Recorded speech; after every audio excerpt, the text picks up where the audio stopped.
ለሊቱ 6 ሰዓት ከሩብ ነው። ታዲያ ታናሽ እህቴን በዚህ ሌሊት ሰርፕራይዝ ላረጋት ነው። ቀለል ያለሽ ዌልጎ ነገር አዘጋጅቼላታለሁ። የሚያስፈልጉኝን እቃዎች ደግሞ ቀን የገዛዛሁትና ጥሎባት ደግሞ ታናሽ እህቴ ኪችን ካቢኔቱን መከፋፈት ትወዳለችና እሷ እንዳታየው ብዬ ምን ውስጥ እንደደበቅኩት ኬኩን እንግዲህ እንዳያችሁት ይሄን ሁሉ ሳዘጋጅ እሷ መኝታ ቤት ተኝታለች። ታዲያ አትሰማኝም ብዬ ተስፋ አድርጋለሁ። አትሄድብኝ በጣም ነው ደስ የሚለኝ፣ ግን ምንም ማድረግ አልችልም።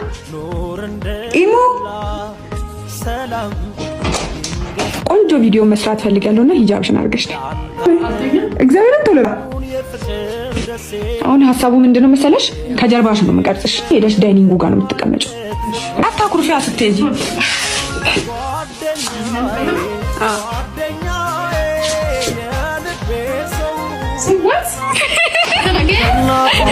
በልጦ ቅናት ለቦ ደስቶ ላቤል ሞት ከሆነ የቃየል ሰው መወለድ ቋንቋ ነው፣ ስም ነው ወንድምነት ቅዱስ ነው ይበልጣል አስጓደኝ ጓደኛዬ ጓደኛዬ የልቤ ሰው መጽናኛዬ ጓደኛዬ ጓደኛዬ የህሊና ጋብቻዬ ጓደኛዬ ጓደኛዬ የልቤ ሰው መጽናኛዬ ጓደኛዬ ጓደኛዬ የህሊና ጋብቻዬ ከፈጣሪ ሌላ ጣልቃ ሳይገባብን አንድ ሆነህ እንደሺ በልቤ ሙላብን ስር ሰዶ ፍቅራችን በእድሜ ተፈትኗል።